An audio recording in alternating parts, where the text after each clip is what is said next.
And so with that, we're especially grateful to welcome the African American Writers Alliance, an informal and supportive forum for diverse and dynamic collective of new and published Seattle area writers of African descent.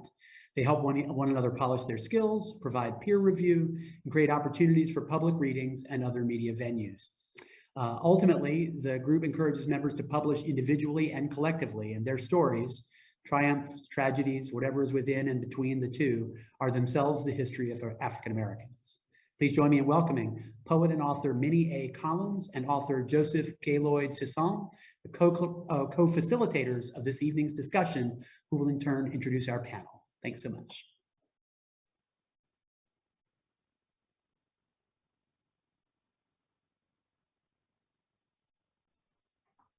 Good evening.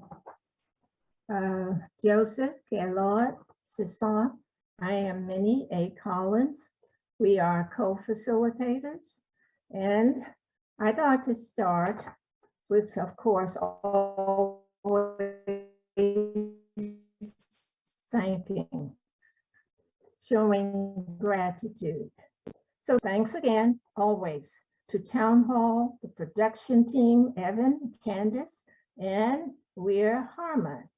And it's budding like springtime, intersection with the Afro-American Writers Alliance, members and guests. We too, like spring, are opening our voices again in a dialogue and conversation called Clarifying the Intersectionality of Women, Feminism, and its connection to Bell Hooks' essay, Home Place, a Site of Resistance. This essay is found in her book. Can you see it there? Yes. The book's title is Yearning, Race, Gender, and Cultural Politics, published in 1990.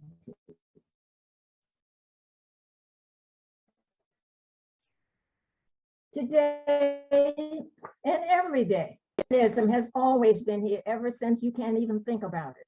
It began as a week-long proclamation by former President Carter in about 1978 and 80, and eventually became in 1987 Women's History Month. But these women's movements have existed as far back as you have any images of even your own mothers, grandparents, grandmothers. And I think especially a character in Beloved, Toni Morrison's book, which is based upon the history of a woman named Margaret Garner, who sacrificed her daughter rather than to see her and her sons enslaved. These movements of women are not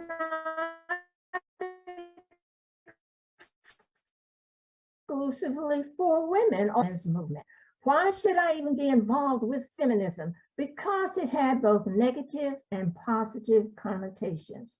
As far back as labor unions in other nations across the globe, as far back as the right to vote, the suffrage movement, the 19th Amendment, and on we go, right up to the time period in which Bell Hooks lived, when we had contemporary feminism in the 1970s, a double-edged sword, excuse me.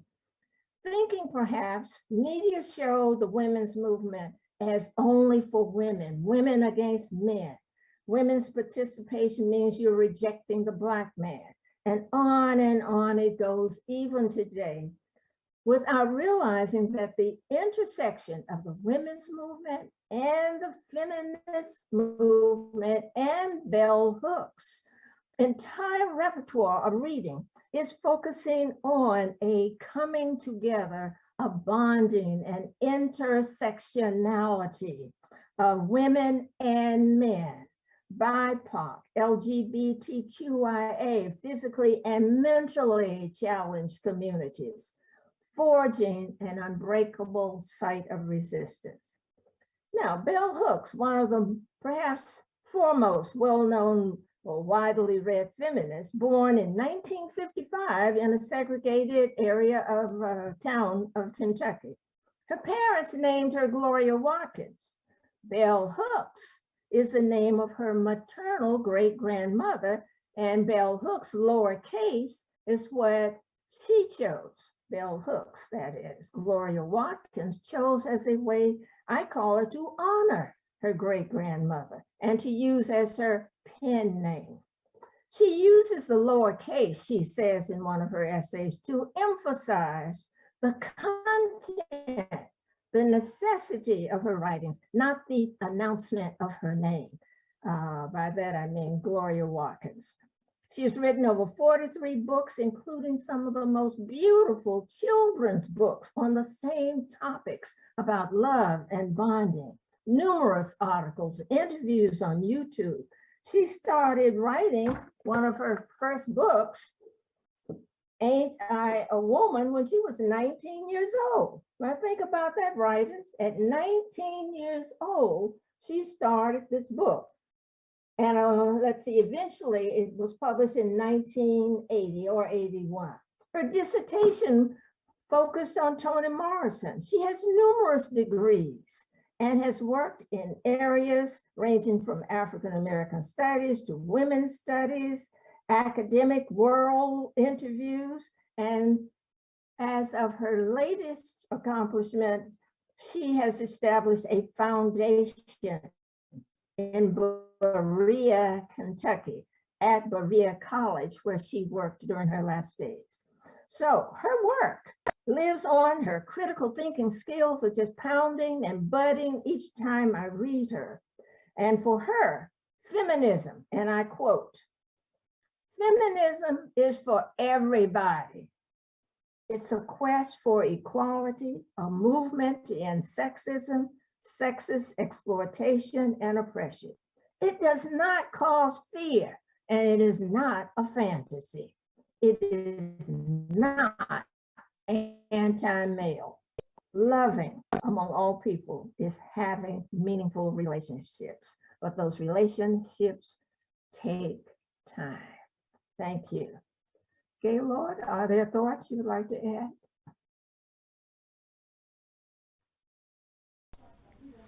No, but I do have something that I would like to read. Okay, but Time. first we need to have Dr. Georgia McDade explain AAWA. Okay, fine. All right. Okay.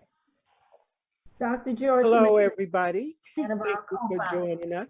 The African American Writers Alliance, which we refer to as AAWA, AAWA, was founded in 1991 when Californian Randy Eddins came to Seattle and could not believe that she could not find a group of African American writers. So what did she do?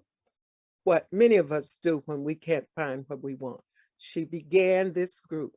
So February 1991, we began, and we have met continuously since that time. Presently, there are more than 30 members who have paid, but I know the list is much, much longer when it comes to the number of people who have participated. Right now, we have done 6 anthologies. One is at the press, and many of the members have published their own books. So I also refer you to our website to find out more about this organization of which we are so very proud. Thank you. Thank you, Dr. McDade. Now, as we begin this conversation and dialogue, we are trying our best to look at the essay entitled Home Places. Not that we agree with it, but we want to have different perspectives. So I want to know how Helen Collier can give us her insights about Bell Hooks' theory in Home Place. Helen Collier, meow, please help us. All right, I'm unmuted and I will, good evening. My name is Helen J. Collier. I am honored to be a part of this discussion on Bell Hooks' theory of home place and what it has meant to us as Black Americans in this country. I am a writer of many genres. My brand name is Minnie the Louisiana Catfish. I mainly write about the lives of my Black people brought to this country as slaves and about how they have lived at the hands of white people in this country after slavery. My narrative speaks to that subject. Bell Hooks' theory of home place was written as a result of how we as Black Americans have lived in this country. Can one imagine a mother having to walk 12 miles to see her child, as Frederick Douglass's mother had to do? Even after slavery, as Hook states, we lived in an environment of fear of our surroundings and the threat of losing our lives by the white people who control what we could or could not do by any means necessary, even if it meant the destruction of our lives. We lived as lambs in the land of wolves, waiting to kill us for any or no reason other than our skin was Black. Bell Hooks speaks to the fact that our lives was under siege at all times. Her theory is that the one place where we found refuge was in Mama's home, our home place where the white folks didn't come. In Mama's home, we could be ourselves, unabridged and unafraid to talk about the horrors of our lives unmasked, having had to wear those masks much of the day in the environment of white folks. They had selfishly kept everything that would help us for themselves. She further speaks to the fact that our mothers worked for white people who cared nothing about their lives, feelings, needs, or their words about their families. It was only their needs that mattered, using our mothers' bodies as though they belonged to them and not to us. Our mothers were forced to take care of them no matter how much time it took at their underpaid jobs, or who was at our home unfed or needed our mother's care. They never thought of our suffering, only their own. Hook notes that when our parents left that fearful world that had extracted their blood, sweat, and tears, Mama's home place awaited their arrival. It was a place where they could at last feel free to regain their strength of endurance. Hook's theory speaks about how that was done in the home of Black women and the importance of having a place where they could rest physically and spiritually from the fearsome people who controlled their lives. It gave them the strength to endure. It was a place where we as families and friends could gather together and be free to express ourselves in thoughts and action not controlled by white folks. People who looked to kill us for no reason other than they say they hated our skin color, but more likely it was their freedom to take our lives and not be punished as we would have had it been us taking their lives. There were no homelessness among us because back in the day, Black women always gave refuge in our home place to other Blacks, even if it were on the floor of someone's house. Once we assimilated into the mainstream white society, we gave up our home place and an important part of ourselves for their whiteness. Hook believes it to be a cruel way of life that never gave love or care for those of us who had physically been forced to take care of their whiteness all of our lives. Hook's theory speaks to the fact that something moral has always been missing in their mental ability to show compassion or to see that without Black help, they would have had to do for themselves what they extracted from us. We gave up home place that Black women provided for us, where we could unmask and truly embrace the beauty of our Blackness and the value of who we are and have always been as a race of people. We exchanged it for their cold, white, empty, artificial environment of selfishness. Even today, they find reason to undermine our efforts as American voters to be treated the same as any white American voter. They don't care that we know what they're doing with the voting laws that take away our ability to vote, as long as there is nothing we can do to stop them. Those that are government officials in states where they're responsible for every citizen in their state have made it apparent that we are still separate and unequal to their white constituents. My question to my people is, was it worth the loss of Bell Hooks' theory of Black women's home place where we learn to embrace each other with love, only to have it replaced to live in an environment of selfish, unkind, and cruel whiteness? Thank you. Thank you, Helen. I like that question at the end. Have we lost our home places? And I'm just curious, as we move forward with Noni Ervin, that she might have some thoughts and poetic reflections on her experiences with home places. Because a home place is beyond just brick and mortars. And I thank you, Helen, for adding that's a refuge, a place for healing. So Noni, can I hear from you? Thank you, Miss Minnie, and thank you, Town Hall Seattle, and all of the writers on here today. So my name is Noni Ervin. I am a writer of poetry and of children's books, and this essay was really powerful to me. I unfortunately didn't get a chance to experience bell hooks in any of my school studies, and I think it would be wonderful to see these and her works introduced in middle schools, high schools, and colleges everywhere. So I immediately recognized my experience in the second paragraph of her book, of her essay, where she says, "Oh, that feeling of safety, of arrival, of homecoming when we finally reached the edge of her yard." I was reminded of my grandmother's 85th birthday. We all ascended on her lawn. You know, you kind of take a breath and you relax when you're home. I know what that feels like. At the time, I had not seen my father in about 20 years. We had talked recently, but I hadn't seen him.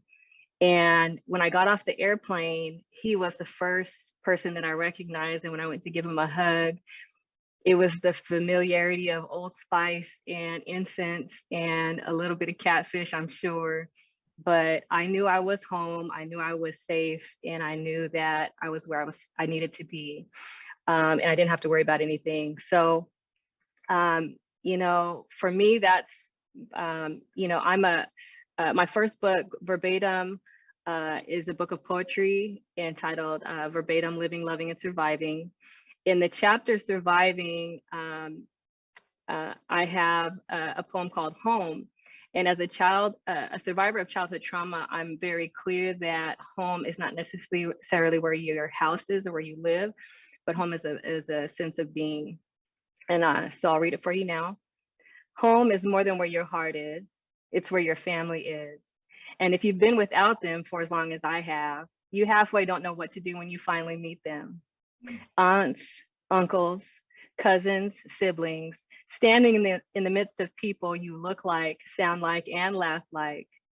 You feel welcomed, accepted, and loved. You have finally dropped your guard and can be genuinely you. You are safe, you are relieved, you are home. Yes, you are finally home. And what a long road it has been getting here. And I think it's curious, even being the author, that I put that poem in the chapter called Surviving, because you have to get through, you have to survive your present to get to a place of home. The next part in Bell Hook's essay that I really felt was when she quotes the Buddhist, the Vietnamese Buddhist, and he says, resistance, a root must mean more than resistance against war. It is a resistance against all kinds of things that are like war.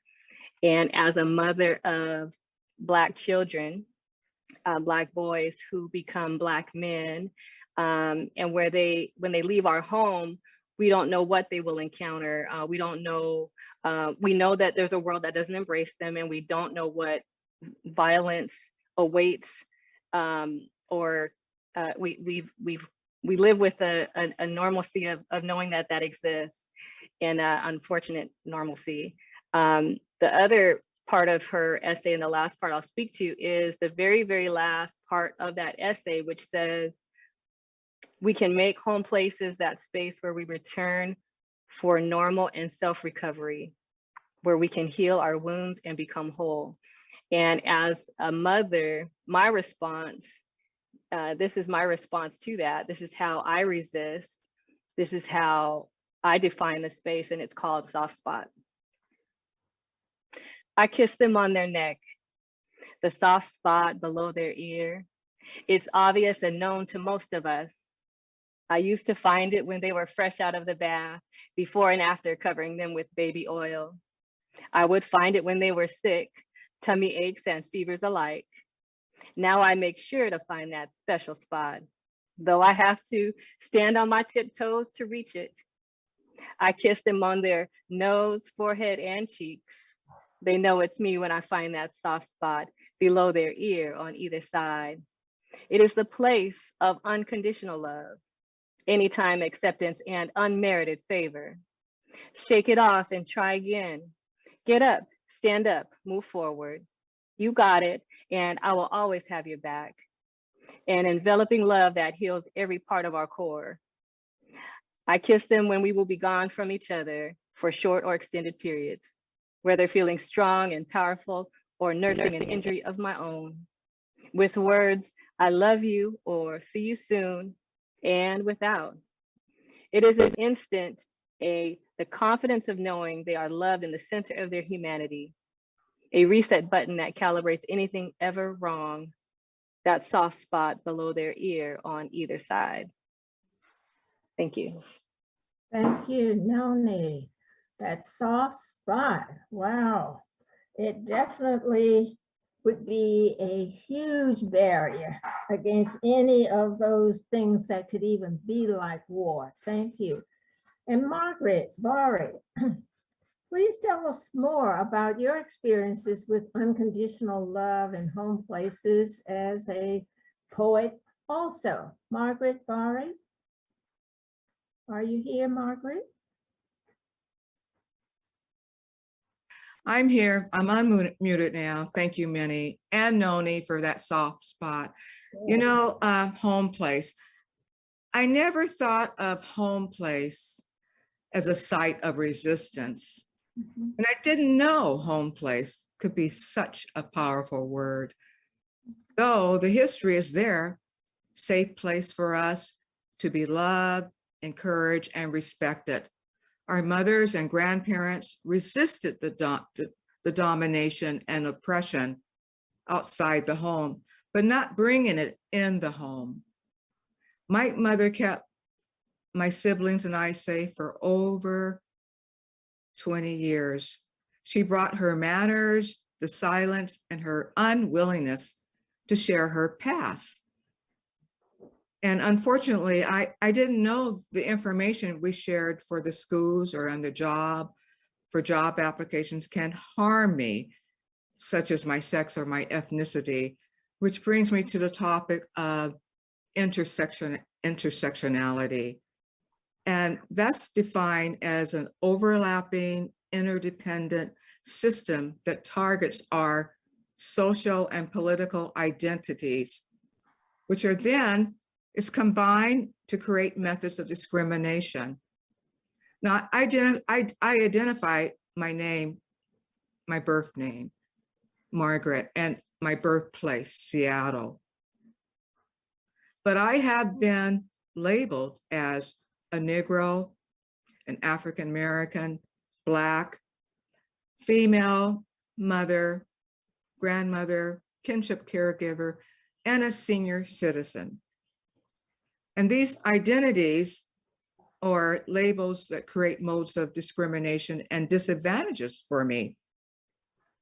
We are constantly being recorded on the application that says, check the box that applies on your medical forms and schools, employment, the bank, and more. And I'm mostly unaware of the consequences that can harm me. I'll share a story. It's about a Black family and home who was destroyed by that system of harm called intersectionality, discriminatory policy on what we call the war on drugs. The target was and is the anti-war left and Black people. The couple in their late 20s had 3 children and were buying their first home. His employer, for many years, decided to outsource its business to another country. So he became jobless. He was offered an intersection or like a juncture. He was offered drugs to sell. And at first he resisted. Then he said, I have to take care of my wife and children. He started to hustle and move fast, sold drugs, and made lots of cash. She was alarmed, anxious, and frightened. As she watched him, he kept saying, I gotta take care of my children. And he meant every word. He loved his children. He said again, just doing it for a little while, until, and she said, until what? But there was no turning back.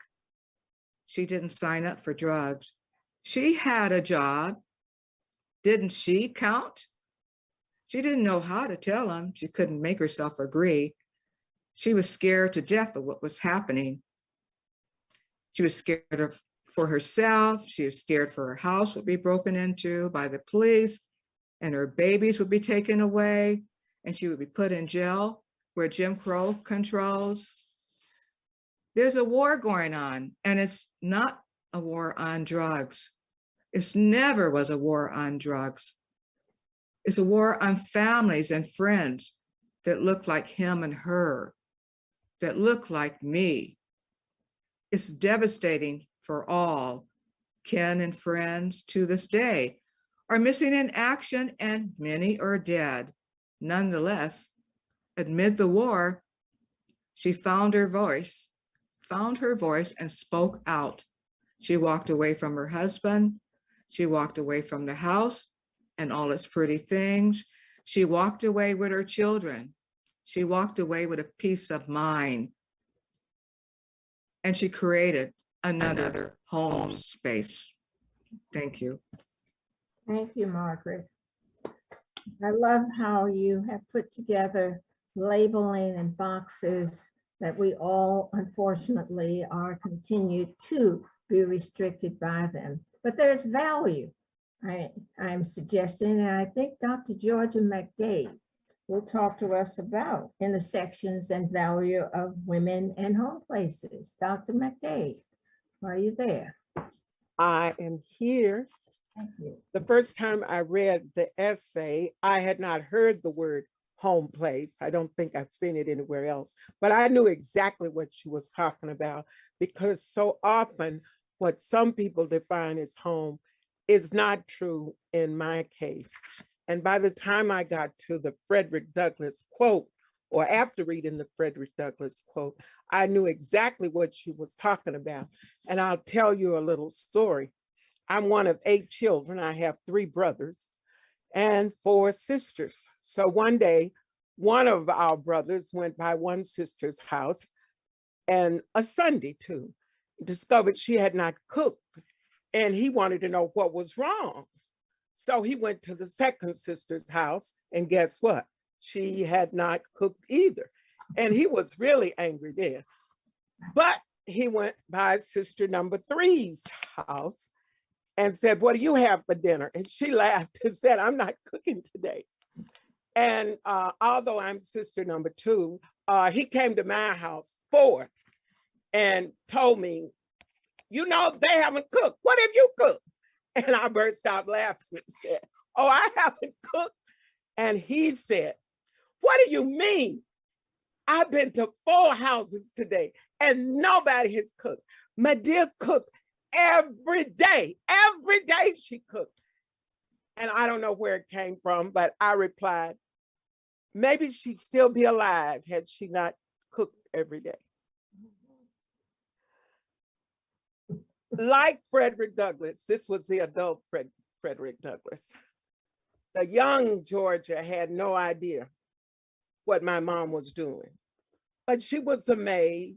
She would come home, and you just don't know how often I tried to find something to fix dinner, and I just couldn't.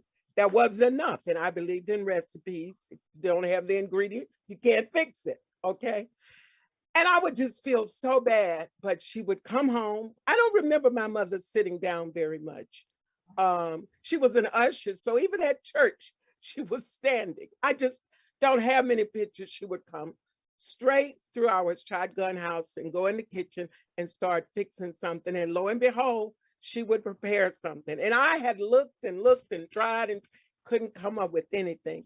And she did that over and over and over again. And that was one of the few places that I was never worried about being safe when my mother was there. Now, if she wasn't there, it was something different. And I feel so bad that Frederick Douglass, who in my estimation was a brilliant man, could say that his mother did not give him or nurture him in the way that she should have. If you think about the fact that that woman worked all day in the fields, remember, she was enslaved. She walked 12 miles to get into bed with him, stay there until he went to sleep.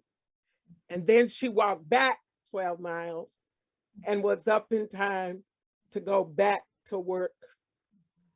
It's something about that, but it's something that's so true of what so many of us women do. We do what is necessary to keep our children safe, to protect them as much as we possibly can. And unfortunately, so many of them never recognize the sacrifices that we made, the prices that we paid.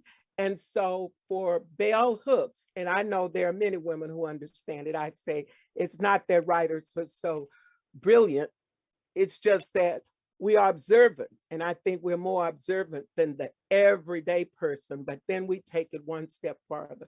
We take the time to write about it. And I am so glad she took the time to talk about this home place.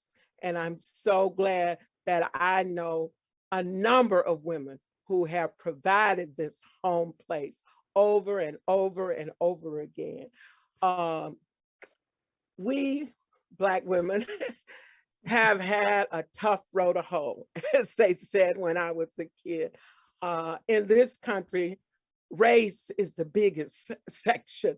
And after that, I think it's gender. So to be a Black person, you have to deal with that discrimination. And then to be a woman, now you throw in some poverty, education, or the lack thereof, and then you can just go on and on and on and make the list bigger and bigger. But so many of us are what we are today because we had those home places.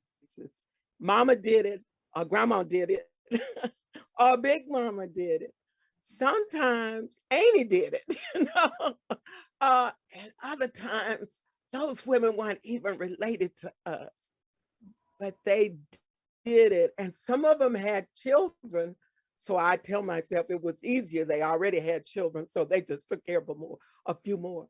But other people had no children, and they still made these places. And very often there was a daddy there, and there was a big papa or a grandpapa or a pops. But we had those places, and they nurtured us. And I like to think that some of what you see here today is the result of those home places. And I'll be forever grateful to bell hooks for introducing me to that word. Thank you. Thank you, Dr. McDade. The power of those generations of women, whether they were by blood or by community alliances. Let's hear more about the generations of home places from Dee Williams. Are you here, Dee?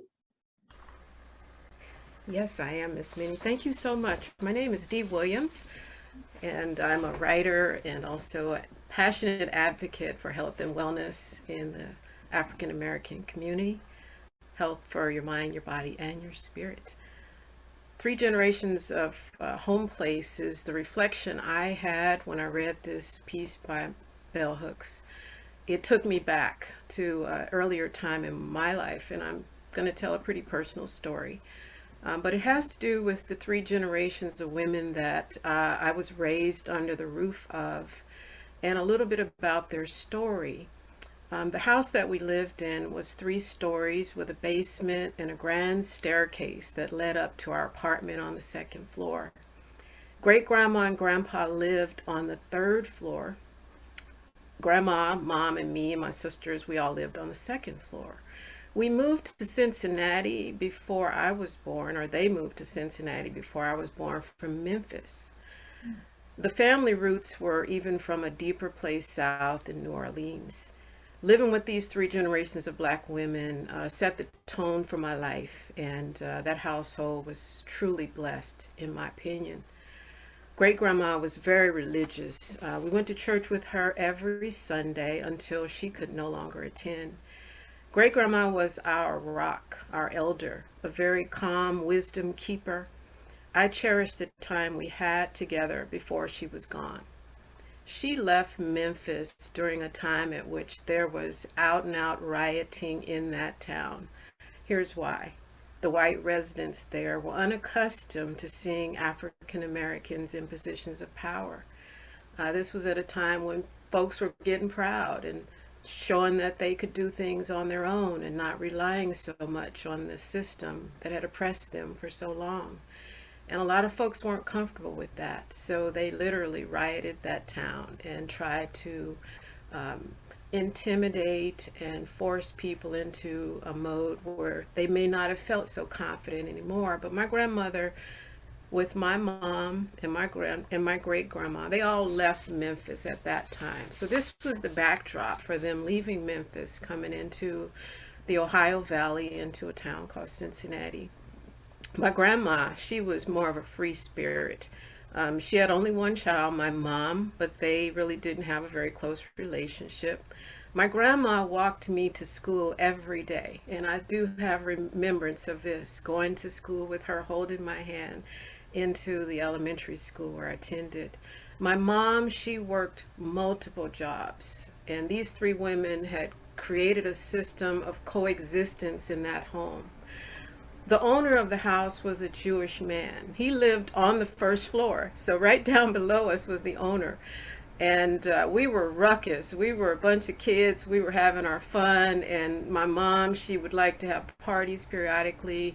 So the house was a busy and active place, but this man, he didn't complain. He didn't come and tell us to be quiet or anything. He lived quietly on the first floor. So we felt like we were in a safe place, let's just say it that way, at the time.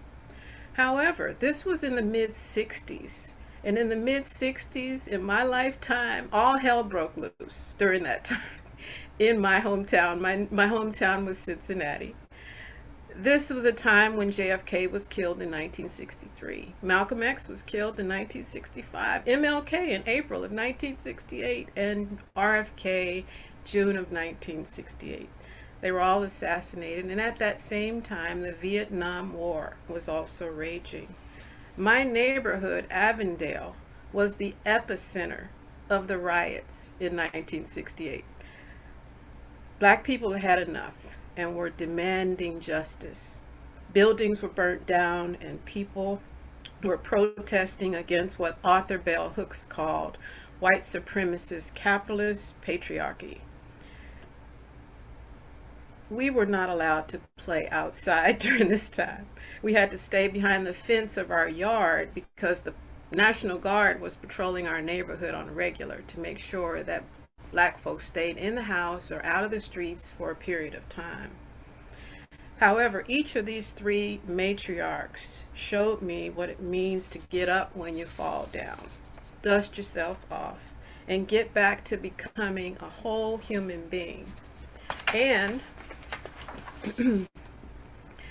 what Bell calls being an enlightened witness, to becoming critically vigilant about the world we live in. So I take that away from her writings and the things that she's left us as her legacy.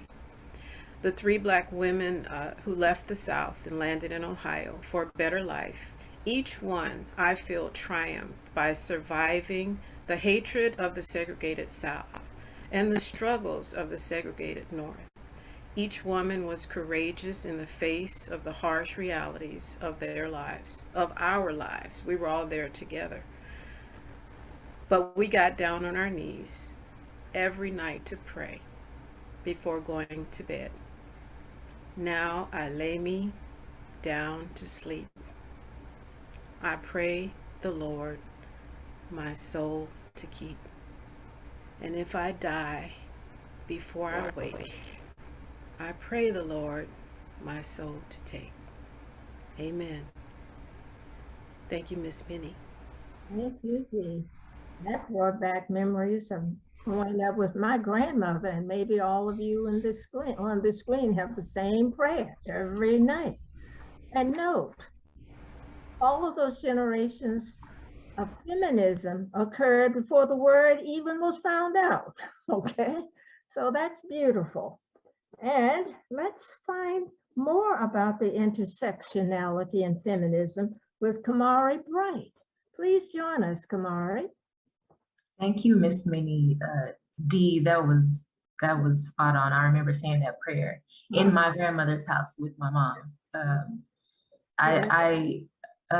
The thing that really resonated with me about this essay from Bell Hooks was I felt that it clarified the necessity for intersectionality in feminism. I thought she did a great job at illustrating how feminism is the tool, and it's the responsibility of the wielders to make sure that that tool is not used as a weapon against each other. My favorite quote that really just jumped out at me from this was, any force which estranges and alienates us from one another serves the interest of racist domination. And if I can take that quote just a step further, because I also like to try to decentralize the United States, because we take up a lot of space globally. I think that quote can also say anything that separates us or estranges us serves the interest of domination, period. And I think when we don't consider intersectionality in feminism, we imply that there's one experience, and we give the power of the dominant group to dictate what that experience of feminism can be. And when we do this, feminism becomes that tool that upholds that power structure for the dominant group at the expense of everybody that it's silencing. And to deny the unique and distinct experiences of people perpetuates this idea that we're not all interrelated. We're so connected to each other. Everybody who lives in the same household, same neighborhood, same ecosystem. It's not even just us as people. Our environment is connected to us. And so when we don't consider that we're all interrelated, we have to have, well, I'm gonna say, because they didn't, some of the earlier feminists did not consider that we're all interrelated and didn't work in the narratives of other women aside from white women. We had thought structures like womanism and other ideologies that were developed to include Black women and other women of color. Those ideas were created to just uphold the wholeness of a person, the entirety of a person, regardless of their sex. It did not exclude, similar to what Ms. Minnie was saying, it did not exclude, and it wasn't in opposition to other people. And so I feel like the thing that I really took from this passage was that if we don't consider intersectionality within feminism, or whatever our liberation structure is, we do ourselves a disservice. Any infringement that happens to Indigenous women, or to Black women, or to poor women, or to trans women, or to immigrant women sets a precedent for what can happen to anybody else, not just women. And I feel like one of the quotes that really sums that up for me is by Dr. Martin Luther King Jr. that says, "Injustice anywhere is a threat to justice everywhere." And in this context, I feel like it's injustice to anyone is a threat to everyone. And so I feel like Bell Hooks did such an adept job at illustrating that, and also showing the genius of women to create with whatever they have, whatever the circumstance, whatever the tools, whatever they got is what they're going to make something meaningful from. Oh, thank you so much. And I too love that same quote about, and I think of Audre Lorde's poem called Eye to Eye. She says, "Do not allow," paraphrasing here, "any form of oppression to work against each other." Thank you, Kamari Bright. And The last person, not the last person, but another thought from this is looking at the relationship and the intersectionality between men and women. So join us, Gaylloyd Sissón, Joseph Gaylloyd Sissón, because he wants to share with us his thoughts on relationships between men and women. Gaylloyd, please, you have the screen. Thank you very much. And yes, my name is Gaylloyd Sissón. I write memoirs, poems, and I just recently published a book called Down the Road of Peace. And I have to tell you that I had never heard of Bell Hooks until she was introduced to me by the African American Writers Alliance and Minnie in particular. So this is what I have to say, because then I read her essay, and Bell Hooks' essay, Home, Place, a Site of Resistance, connects me to my upcoming trip to East Africa. The African continent and Addis Ababa, Ethiopia, is the supposed domestic space and has been a crucial home place site for organizing and forming political solidarity. Some of the views of Bell Hooks are controversial, such as womanhood is a form of cultural aggressives. That should stimulate, in my opinion, conversation with listening men. Oh my, hold on a minute. Found in all society, the action of individuals attract attention globally. And women are keen on defending actions of men, listening only to other men and acting on those suggestions. Those men whose understanding about what is natural or normal for women have conjured up other male fantasies perpetuated because of their lack of female input.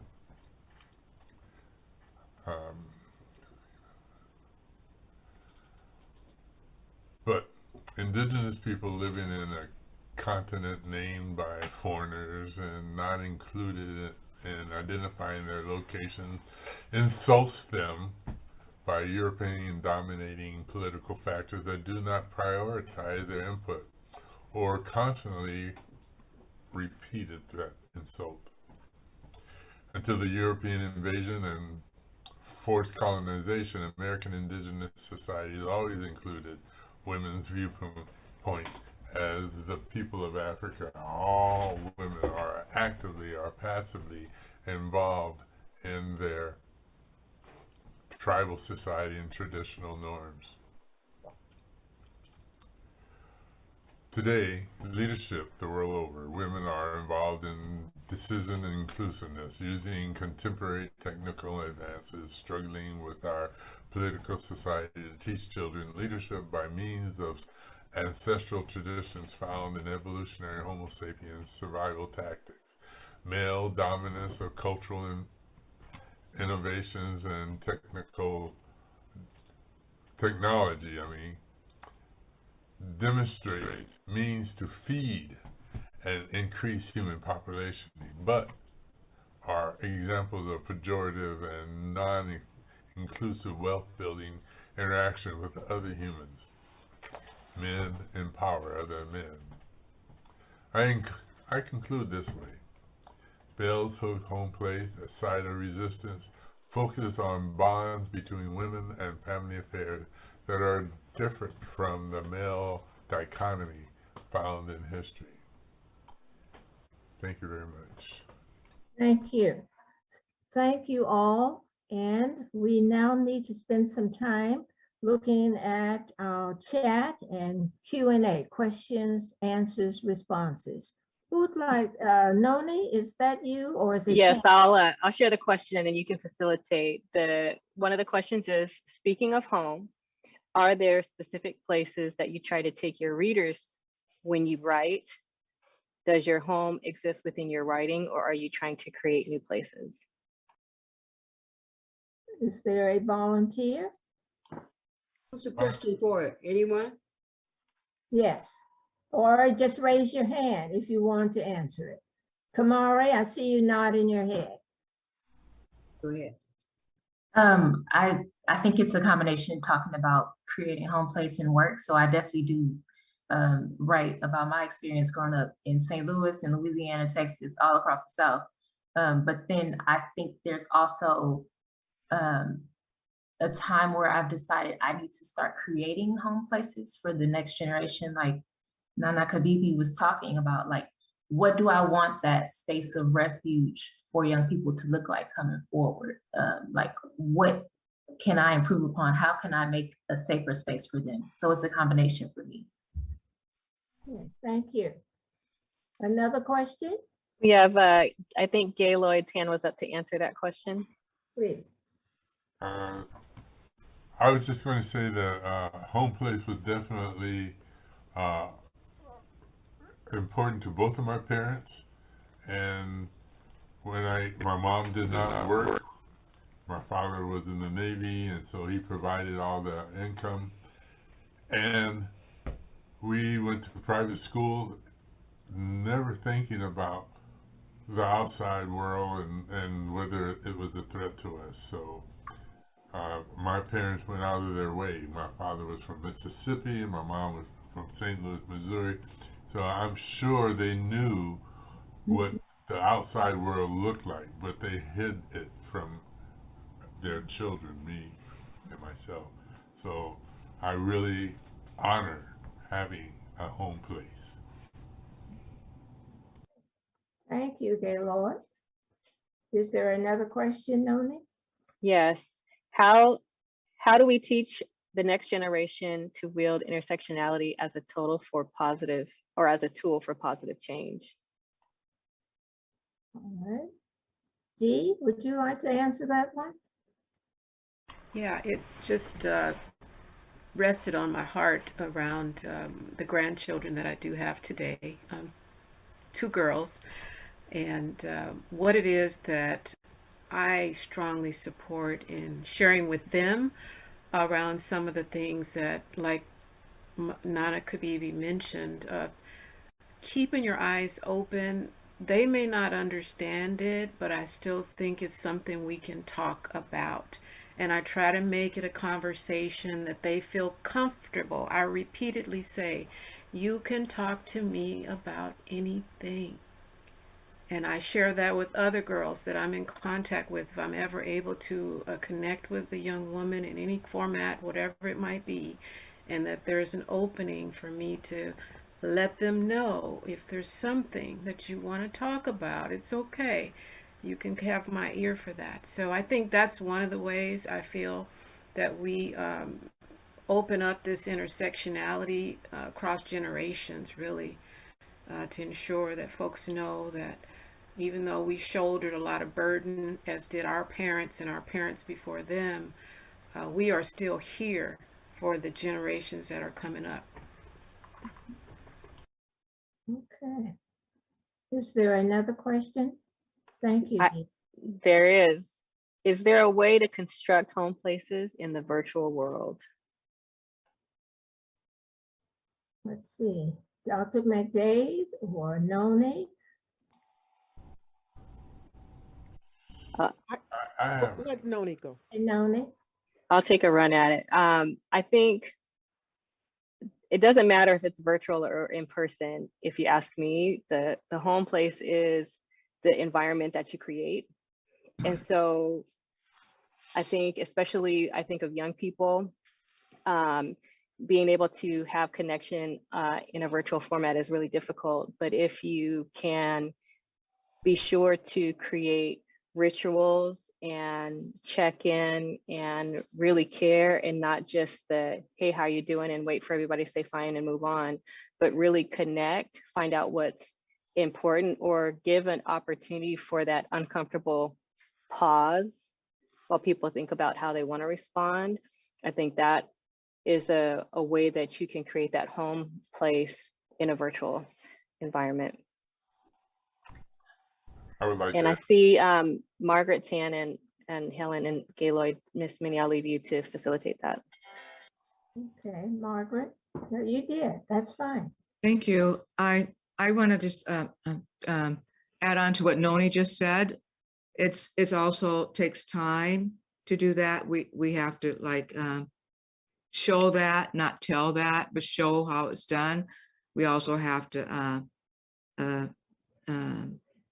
have them begin to trust us. As young people aren't necessarily wanting to trust adults, which is a good thing, actually, to a degree. It's a safety thing. So we have to show and tell that in a way, and it takes time. It's not going to happen in one session or 5 sessions. That's all I want to say. Thank you, Noni. Yeah. And Gaylloyd, Joseph Gaylloyd. Yes, yes. And Margaret, Noni, yes, I just want to echo what both of you are saying. And recently my brother died, and that brought my family very close to each other. And it's not that we were close, but his death showed us how much we loved each other. I talked to my nephews and nieces at least once a week, if not more often. And my younger son, I talk to him, we text every single day, just to let him know he's in Europe, and just to let him know that family is behind him all the time, and that no matter what happens there, we have his back. We want to let him know that home is where the heart is, and his heart is with the family. Thank you. I believe we are at the end of our Q&A, and it is time for us to all congratulate each other, applaud each other, thank our guests, as well as our co-sponsors through Town Hall, the director, and the production staff, and Candace. Thank you all very much. And if I had to leave any closing thoughts, it would be simply this. Home places, in my mind, can be any way that I can teach my young adults about how they can strip away old thoughts, get rid of them, and replace them with something that is positive rather than negative. In addition to that, I'm trying to teach my young adults how to be critical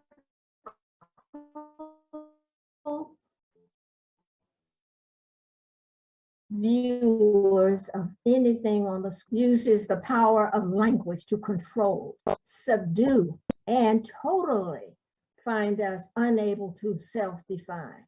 So I try to teach them simple things: who, what, when, where, and why. How do you know that's true? I'm finished. Thank you very much, and good evening. Thank you, Candace. Yeah, thank you so much, Minnie.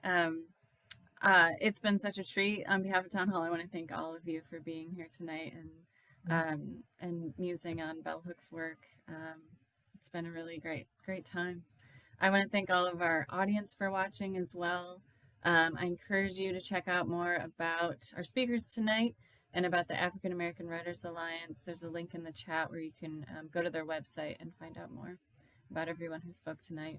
And I hope that we'll be able to host all of you at some point at our venue, right at Town Hall. That would be really great to see all of you in person. But thank you so much for coming into this virtual world and spending some time with us. So have a great night. Thank you, Candace. Thank you. Good night. Thank you very much. Good night, all. Good night. Thank you. I love you all.